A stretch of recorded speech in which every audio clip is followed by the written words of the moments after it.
우리는 오늘 아모스를 만납니다. 그리고 오늘 성경의 제목은 이렇게 우리에게 도전합니다. 내 하나님 만나기를 준비하라. 그의 하나님이 아니라 그 누군가의 하나님이 아니라 너의 하나님을 만나기를 준비하라. 우리에게 이렇게 이야기합니다.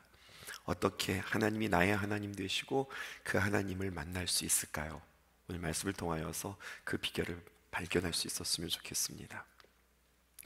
4절을 제가 5절 여러분들이 함께 읽어볼게요. 너희는 베델에 가서 범죄하여 길갈에 가서 죄를 더하며 아침마다 너의 희생을 3일마다 너희 11조를 드리며 누룩 넣은 것을 불살라 수은제로 드리며 낙헌제를 소리나라여 선포하려무나 이스라엘 자손들아 이것이 너희가 기뻐하는 바니라 주 여호와의 말씀이니라. 우리가 하나님 앞에 예배드리는 이 예배를 또 다른 말로 표현하면 예배는 무엇입니까? 라고 묻는다면 저는 이렇게 정의하고 싶어요. 예배를 통하여서 우리는 하나님을 만납니다. 예배가 하나님을 만나는 통로입니다 라고 이야기해요. 그런데 예배를 통해 하나님을 만날 수 있고요, 오히려 예배를 통하여서 하나님과 내가 멀어질 수도 있다고 성경은 우리에게 이야기합니다. 아니, 어떻게 예배를 드렸길래 하나님과 더 멀어진단 말입니까? 그게 성경에 이야기되어 있어요. 이스라엘에 문제가 있었습니다. 그들은 문제가 뭐냐면은 예배를 드리는데 중심이 하나님 중심이 아니라 자기 중심으로 예배를 드리고 있는 거예요. 이러면 하나님을 만나지 몰라요. 하나님을 만나지 못할 뿐만 아니라 하나님과 멀어진다는 이야기입니다. 북이스라엘이 어떻게 예배드렸는가 볼까요? 오늘 성경에 이렇게 이야기하고 있어요. 4절 보십시다. 깜짝 놀라는 말씀이 있어요. 너희는 아침마다 너희의 희생을 그리고 3일마다 11조를 드렸구나. 이거 잘하는 거예요? 못하는 거예요? 엄청 잘하는 거예요. 구약 성경에 그들에게 요구했던 그 요구보다 더 능가하는 일이었습니다. 더 열심이었어요. 더 자주 예배를 드리고 하나님 앞에 더 많은 예물을 드렸어요. 근데 하나님께서 이들에 대하여 어떻게 평가하시느냐? 너희는 하나님께 예배를 드린 것이 아니라 너희는 자기를 예배했다. 너희 자신 스스로를 예배했다. 오늘 성경은 우리에게 이렇게 이야기해요. 너희는 신앙생활을 한 게 아니라 너희들은 종교생활했어. 오늘 성경의 주님께서 이렇게 이야기합니다. 신앙생활을 한다는 것은 신앙생활을 하면 할수록 우리가 예수님을 만나면 만날수록 여러분, 나 자신이 점점 더 부인되어져야 하는 거거든요. 그런데 점점점 신앙생활을 하면서 내 자신이 부인되어지는 것이 아니라 내 자신이 과시되어진단 말입니다. 아침마다 희생제물을 3일마다 철저하게 11조를 드렸으니 이 모습에 대해서 사람들 우와 대단하다라고 이야기하는 거예요. 누가? 사람들이 대단하다고 하는 거예요. 그러면 하나님은 뭐라고 이야기하느냐? 예배를 통하여서 결국 우리가 무엇에 열매를 맺는가라고 한다면요, 예배는 셀프 디나이, 예배를 통해서 계속해서 나를 부인하고 나 자신을 십자가에 못 박고 계속해서 예배를 통하여서 하나님이 나의 주님이십니다 라고 고백하게 되어지는데, 이들의 예배는요 셀프 디나이가 아니라 여러분 셀프 디스플레이예요. 자꾸 예배를 통하여서 자기를 과시하고 자기를 전시하고 있더라는 이야기입니다. 그러니 하나님께 영광을 돌리는 것이 아니라 그 영광이 자신에게 돌아오는 거죠. 저 자신을 비추었어요. 그리고 제 자신이 주님 앞에 다시 한번 점검하는 시간이었습니다. 신앙생활하고 특별히 목회하면서 제 마음 가운데도 어떤 마음이 있냐면 자꾸 어떤 것들을 통해서 성도들에게 이렇게 감동을 주고 싶은 제 마음이 있어요. 그리고 어떤 일들을 통해서 성도들이 감동을 하면 제가 얼마나 이게 참 좋은지 못하고, 성도들이 어떤 일에 감동하면 제 마음이 흐뭇해요. 그런데 오늘 말씀을 보니 거기에 함정이 있는 것 같아요. 아니, 당연히 성도들에게 감동케 해야죠. 또 성도들이 귀한 마음들을 잘 알아야죠. 그런데 여러분, 사람들에게 감동 주기보다 먼저 우선순위가 있어요. 누구에게 감동을 드려야 할까요? 하나님께 감동 드려야죠. 근데 이제 이게 주객이 바뀌었어요. 그래서 하나님께 감동이 되기보다는 자꾸 이렇게 성도들에게 감동 주고 싶고, 성도들에게 칭찬받고 싶고, 특별히 장로님들한테 칭찬받고 싶고. 제가 요즘 되게 애쓰는 게 한 가지 있거든요. 뭐냐면 이번에 우리 장로님들과 함께 세미나 갔는데 우리 장로님들이 정말 힘들게 제가 저에게 부탁한 거 한 가지가 있어요. 그게 뭐냐, 목사님, 설교가 길다고 은혜 받는 거 아닙니다. 설교 정확하게 끊어주시는 거, 이거 정말로 좋습니다. 애들도요, 제가 아이들을 가르쳐 보았지만 땡 하고 종치면 아무리 선생님이 좋은 거 가르쳐줘도 아이들이 마음이 다 들뜹니다. 목사님 시간 정확하게 지켜주셨으면 좋겠습니다. 그래서 요즘 제가 애쓰고 있는데 혹시 여러분들 알아주시는지, 오늘 정확하게 10시 1분 12시 2분 이렇게 오늘 끝난 것 같은데 막 이러면서요, 장로님들 이렇게 칭찬 안 해주시나, 나 시간 오늘 정확하게 지켰는데 뭐 이런 것들이 있어요. 여러분 마찬가지예요. 찬양팀이 찬양을 할 때, 찬양대가 찬양을 할 때, 또 목사가 설교를 할 때 자꾸만 이렇게 사람들에게 이렇게 감동 주고 사람들에게 이렇게 칭찬받고 싶어 하는 거죠. 감동은 먼저 우선순위예요. 성도들에게도 감동을 주어야 되지만 하나님께 감동을 드려야 합니다. 나의 수고, 나의 헌신, 나의 경건 생활로 인하여서 내가 다른 사람들을 감동시켜야지, 내가 사람들에게 감동시켜야지, 이건 잘못된 동기라고 오늘 성경이 우리에게 이야기해주고 있어요. 나의 수고, 헌신, 경건한 삶들을 살아가는데 열심히 오늘 시간 지키고 있는데 사람들이 안 알아주네, 이런 것들로 서운해하고, 또 나의 경건을 우리 사역자들이 몰라주네, 이런 것들에 대해서 속상하고, 또 여러분들도 마찬가지죠. 내가 지금 이렇게 열심히 하는데, 내가 이렇게 수고하는데 우리 목사님이 몰라주네, 뭐 이런 것들로 좀 섭섭하고, 이런 것들이 이렇다는 거죠.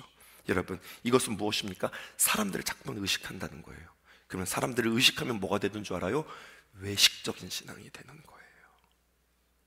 하나님은 누구실까요? 성령님은 누구실까요? 우리를 감동케 하시는 분이세요. 그리고 우리를 감화케 하시는 분이 우리 하나님이시고 우리 성령님이세요. 그러면 우리 또한 나는 누구인가? 제일 먼저 하나님을 감동케 하는 자 되어야 하겠다. 이스라엘 사람들 참 열심히 11조 했다고요. 하나님 앞에 정말로 열심히 예배를 드렸다고요. 그런데 그 동기가 뭐냐면 우리 이렇게 열심히 해, 사람들에게 인정받으려고 했다는 겁니다. 하나님은 우리에게 감동을 주시고 또 우리를 감화케 하시는 분일 뿐더러, 여러분 우리 좀 더 깊이 가볼까요? 하나님은 우리에게 각 사람에게, 각 사람 한 사람 한 사람에게 은사도 주시고 우리에게 달란트도 주시는 분이세요. 저는 은사와 달란트를 조금 구분해서 이야기하고 싶어요. 달란트는 뭐냐면 하나님께서 우리에게 주신 재능이에요. 근데요 여러분, 이 재능이 십자가를 통과할 때에, 하나님께 붙잡힐 때 이 재능이 하나님 앞에 얼마나 멋지고 근사하게 쓰여질지 몰라요. 그렇게 우리가 달란트가 주님 앞에 붙잡혀서 아름답게 쓰여지는 재능 뿐만 아니라 하나님께서 우리에게 슈퍼내추럴, 그러니까 이 초자연적인 어떤 은사, 하나님께서 우리에게 영적인 은사도 주세요. 하늘의 언어로 우리가 기도해요. 그게 방언이지요. 또 방언을 통변하기도 하고요, 예언을 하기도 하고요, 또 우리가 영적인 분별을 하기도 하고 신유의 역사도 일어나고. 그런데 중요한 것은 말입니다, 하나님께서 우리에게 주신 이러한 영적인 은사가 이런 것들을 통해서 또 보세요, 또 이런 것들을 통하여서 내 자신이 드러나고 내 자신에게 집중되고 누군가에게 그런 은사를 통해서 나에게 매이게 하는 것, 이것은 악한 거예요. 자신에게도 또 그 사람에게도 유익이 없고 교회에도 짐이 되어지는 모습이에요. 우리 교회 이야기는 아니지만 전에 교회에 이런 일이 있었어요. 아이고, 전에 교회에서 이 방송을 들을런지 모르겠다. 무슨 얘기냐면 이런 거예요. 걱정과 염려가 있을 때 참 기도 많이 하시는 기도하시는 분들에게 이렇게 부탁을 해요. 그런데 이런 말씀했어요. 걱정하지 마, 내가 기도 세게 해줄게, 문제 해결될 거야. 기도 세게 해줄 테니까 걱정하지 말라는 거예요. 여러분, 당신이 세게 기도하면 하나님께서 응답해 주시고 당신이 살살 기도하면 그 응답이 늦어집니까? 여러분, 그거 아니에요. 어디에서 교회 무당짓이에요? 우리가 그런 착각에 빠질 수 있어요. 내가 기도하는 사람이거든, 내가 하나님과 좀 가까운 사람이거든, 내가 너를 위해서 세게 기도해 줄게. 그러면 하나님께서 더 빨리 응답해 주실 거야.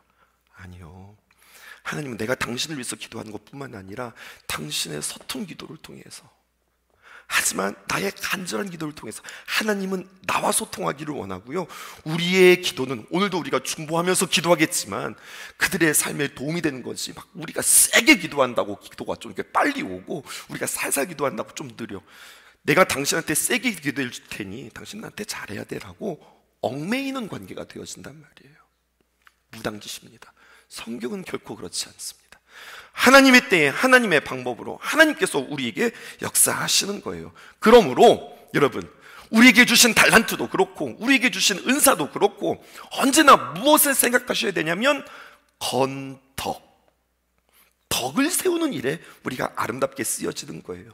그래서 때로는 옳고 그름보다 더 중요한 것은 옳고 그름을 따져서 사람을 죽이고 사람에게 상처 주고 매장시키는 일이라면 여러분, 옳고 그름 옳지 않습니다. 결국 하나님이 드러나는 일이 아니라 결국 그런 것들을 따져가면서 자신의 존재감을 드러내는 거예요. 여러분, 이건 교회 아니에요. 옳고 그른 것 중요하죠. 하지만 그거보다 더 중요한 것이 있는데 우리는 덕을 세워가는 겁니다. 하지만 또 이것도 중요해요. 덕을 세운다고, 은혜롭게 한다고 막 어떤 규칙이라든지 아니면 어떤 원리라든지 전통들이 무시되어서도 안 되는 거죠. 그러니까 이 균형 잡힌 것들이 우리에게 얼마나 중요한지 모릅니다. 이 은혜가 저와 여러분들에게 있기를 주님의 이름으로 축복합니다. 오늘도 본문 보실까요? 이런 표현이 있습니다. 아모스 4장 6절에 보니까 주님께서 이렇게 말씀하세요. 또 내가 너희의 모든 성읍에서 너희를 깨끗하게 하며 너희의 일을 깨끗하게 하며 너희의 각 처소에서 양식이 떨어지게 하였으나. 여러분, 일을 깨끗하게 한다는 말은 좋은 말인 것 같으세요? 아니면 좀 어려운 말인 것 같으세요? 뭐 양치질 잘하자 이런 뜻일까요? 여러분, 이가 깨끗해요. 왠 줄 아세요? 먹을 게 없어서. 뭐 먹어야 입에 좀 뭐라도 끼지. 근데 먹을 게 없는 거예요. 그래서 일을 깨끗하게 한다. 먹을 게 없다는 이야기예요. 좋은 얘기 아니에요.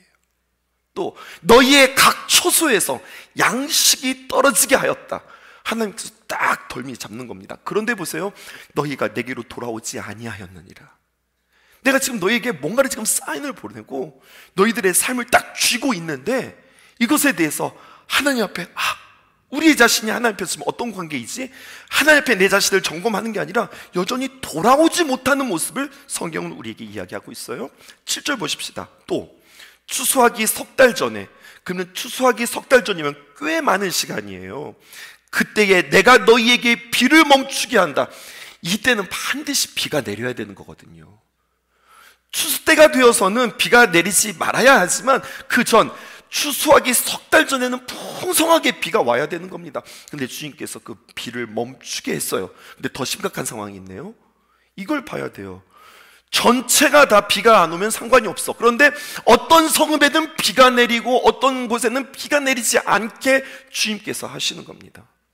그래서 땅의 한 부분은 비를 얻게 되었고 한 부분은 비를 얻지 못하게 되었다. 여러분, 모두가 가뭄을 겪는 고통, 이것도 고통이지만 심지어 나만 가뭄을 겪는다? 우리에게만 비가 오지 않는다? 나만 힘들다? 그러면 어떻게 되는 겁니까? 하나님 앞으로 돌아오라는 하나님의 사인이란 말이에요. 4장 8절 볼까요? 그러자 먹을 것이 없고 비가 없자 두세 성읍 사람이 어떤 성읍으로 비틀거리며 가뭄이 들었어요. 먹을 것이 없어요. 피폐해진 겁니다. 물을 마시러 가서 우리에게 물 좀 달라 하지만 만족하게 마시지 못하였으나 이 정도 고통받았으면 주님께로 돌아와야 되는데 하나님께서 뭐가 계속해서 그의 삶 속에 공허함과 탈진을 주었으면 주님께로 돌아와야 되는데 성경의 말씀에 너희가 내게로 돌아오지 아니하였느니라. 여호와의 말씀이니라, 여호와의 말씀이니라. 계속해서 우리에게 말씀해 주고 계세요. 주님께서 우리에게 말씀하시고 사인할 때 주님께로 돌아오는 이 영적인 민감성, 이것이 우리에게 있기를 축복해요. 그리고 마지막, 아모스 4장 12절에서 13절에 우리에게 이렇게 이야기합니다. 12절은 제가 13절은 여러분들에게 읽어보겠습니다. 그러므로 이스라엘아, 쭉 그들의 아쉬움들을 이야기하지만 성경은 이렇게 이야기합니다. 그러므로 이스라엘아, 내가 이와 같이 내게 행하리라. 내가 이것을 내게 행하리니, 어떤 거예요? 주님께서 쥐고, 주님께서는 고통을 주고, 그의 마음이 피폐하고, 요즘 내 마음이 옛날 같지 않아. 내 마음에 충만치 않아. 뭔가 먹어도 배부르지도 않고, 뭔가 헛헛함이 내 안에 있어. 또 뭔가 수고하지만 왜 잘 뭐가 되지 않지? 이렇게 내가 너희로 너희의 삶을 주일 때에, 그러므로 이스라엘아, 내가 이와 같이 내게 행하리라. 내가 이것을 내게 행하리니, 그러면 너는 어떻게 해야 된다는 겁니까? 이스라엘아, 내 하나님 만나기를 준비해라. 그때마다 사람의 기술과 사람의 방법을 쓰지 말고 그때라고 한다면 너희는 하나님 만나기를 준비하라는 거예요. 그러면서 하나님은 어떤 하나님이신가 13절에게 우리에게 이야기하시죠. 함께 읽어보십시다. 시작. 보라, 산들을 지으며 바람을 창조하며 자기 뜻을 사람에게 보이며 아침을 어둡게 하며 땅의 높은 데를 밟는 이는 그의 이름이 만군의 하나님 여호와시니라. 아멘. 우리 12절 하반절 다시 한번 보십시다. 이스라엘아, 내 하나님 만나기를 준비하라. 이 말씀은 우리에게 또 한 번에 우리가 누구인지를 다시 한번 정의할 수 있는 말씀이 됩니다. 하나님 만나기를 준비하라. 무슨 말이냐? 너는 하나님을 만나게 되어질 것이다. 그러므로 그날이 그날이 나에게 다가오는 그날을 내가 기억하고 준비할 수 있기를 원해요. 하나님을 만난다라고 하는 건 정말 우리가 하나님을 대면하여서 만나는 그날이 우리에게 올 수도 있는 거예요. 주님께서 우리를 오너라 하면서 천국에 가는 그날, 우리가 주님을 대면하는 일이기도 해요. 근데 여러분, 이렇게도 말씀드렸죠. 카이로스의 날, 하나님의 역사가 나의 삶 가운데서 일어나는 날, 하나님은 일하신다. 하나님께서 역사하신다. 그날이 반드시 있으므로 너는 그날을 깨어서 준비하고 그 주님의 귀한 역사가 있을 것들을 너는 기억하고 그 만날 날을 준비하라는 거예요. 주님이 역사하신다. 그러면 할렐루야, 아멘. 주님 만난다. 그러면 할렐루야. 내가 주님께서 행한 일들이 있기에 내가 기쁘게 주님 만납니다. 이러한 사람들도 있지만 주님께서 일하기 시작하셨다. 그럼 내 마음이 덜컥하는 거예요. 내가 주님 만나게 되었다라고 하면은 내 마음에 두려움이 있는 거예요. 왜 덜컥하고 두려움이 있을까요? 이유는 단 한 가지예요. 그가 주님을 만날 준비를 하지 못했기 때문에 그런 것입니다. 13절에 하나님께서 보라, 산들을 지으시며 바람을 창조하시며 자기의 뜻을 사람들에게 보이셨다. 하나님은 어떤 하나님이십니까? 두 가지 이야기하죠. 하나님은 창조의 하나님이시다. 그렇고 이렇게 다 만들 것을 보시면서, 이 만든 것들을 보이시면서 이것을 통해서 우리에게 하나님의 뜻을 보여주시는 거예요. 그냥 만들어 놓고, 자, 봐, 난 이렇게 이 세상을 만들 줄 아는 존재야. 창조주 하나님으로 자신의 존재감이 아니라 하나님은 우리에게 두 가지의 성경을 주셨다. 저는 이렇게 표현하고 싶은데요. 하나는 텍스트의 성경, 우리가 가지고 있는 성경 66권의 성경을 통해서 우리가 하나님을 만날 수도 있지만, 때로는 하나님께서 지으신 산들을 통하여서, 바람을 통하여서, 자, 이것을 조금 더 은유적으로 표현해 볼까요? 내가 만난 산, 고난을 통하여서, 나의 삶에 만난 그 비바람을 통하여서도, 오늘 지금 이스라엘이 산을 만났고 비바람을 만났으니 이것을 통하여서도 하나님의 뜻을 우리는 보고 발견할 수 있다는 사실이에요. 하나님 계속해서 우리에게 하나님의 뜻을 알려주십니다. 문자를 통해서 우리에게 말씀해 주시고, 상황을 통하여서, 자연을 통하여서, 또 나에게 만난 의미적인 산, 의미적인 바람을 통해서 하나님은 우리에게 끊임없이 말씀해 주세요. 뿐만 아니라 이렇게도 하시는 분이십니다. 또 후반절을 보실까요? 아침을 어둡게 하고 땅의 높은 데를 밟으시는 이시다. 거꾸로도 되는 거예요. 아침을 어둡게 한다면 이렇게 표현해 보면 어떨까요? 잘 나가는 우리에게 우리의 삶을 어둡게도 만드실 수 있는 하나님이고, 또 우리의 삶이 참 어두워요. 근데 우리의 삶을 밝게도 만드시는 하나님이시고, 높아졌어요, 교만했어요. 그러면 하나님께서 딱 밟아서 그 높음을 낮게도 하실 뿐만 아니라 우리의 낮음에 대하여서 하나님께서도 높이시는 그 하나님이라고. 모든 것이 다 가능하신 하나님을 오늘 성경은 우리에게 이야기하고 있습니다. 전능하신 하나님이요, 또 한 가지, 그 하나님은 심판의 하나님이라는 사실입니다. 심판의 주를 만나게 될 때가 있다. 그러므로 우리는 회개하고 돌이켜야 할 때가 있고, 또 기회가 주어졌을 때 주님 앞에 신실한 마음으로 헌신할 때가 있다. 이것을 주님께서 우리에게 말씀해 주세요. 계속해서 이것을 말씀하시는 이유는 무엇일까요? 회개해야 할 그때에 얼른 회개하고 돌아와 주님 만날 날을 너희들은 준비하라. 오늘 성경이 우리에게 이렇게 이야기하고 계세요. 언제나 회개할 때가 우리에게 주어지는 것은 아닙니다. 회개할 때가 있는 거예요. 방주의 문이 닫히면 우리 눈을 두드리고, 그리고 내가 몸부림치고 회개한다 하더라도 그때는 늦은 거예요. 신랑이 온다 해서 신랑이 딱 왔을 때 그제서야 막 기름 채우고 막 불 켜려고 하지만 기름도 준비되어지지 않을 뿐만 아니라 그때 준비하면 그때는 늦은 거예요. 오늘 주님께서 우리에게 돌이키라고 말씀하실 때, 회개하라고 말씀하실 때 나에게 주어진 시간 가운데 잘 준비할 수 있기를 주님의 이름으로 축복해요. 시험을 잘 준비할 수 있기를 원합니다.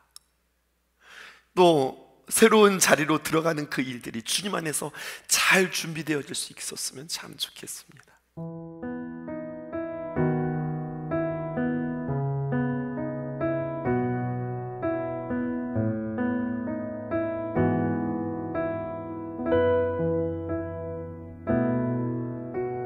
예수 사랑합니다.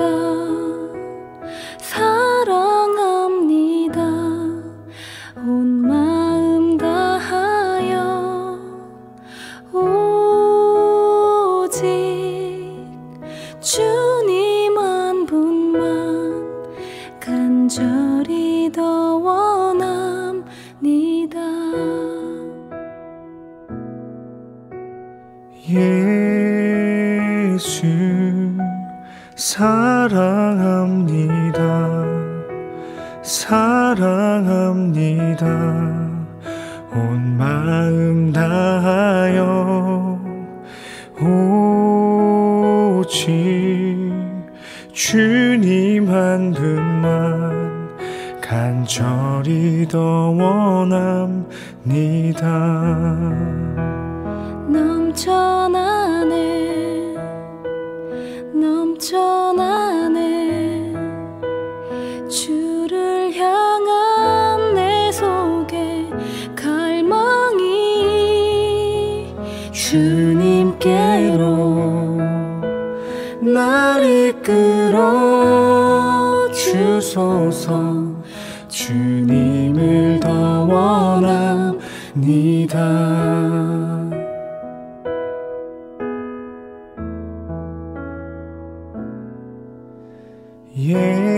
예수 사랑합니다. 사랑합니다. 온 마음 다하여 오직 주님 한 분만 간절히 더 원합니다. 넘쳐나네 넘쳐나네 주를 향한 내 속에 갈망이 주님께로 날 이끌어 주소서. 주님을 더 원합니다. 넘쳐나네 넘쳐나네 주를 향한 내 속에 갈망이 주님께로 날 이끌어 주소서. 주님을 더 원함 주님을 더 원합니다.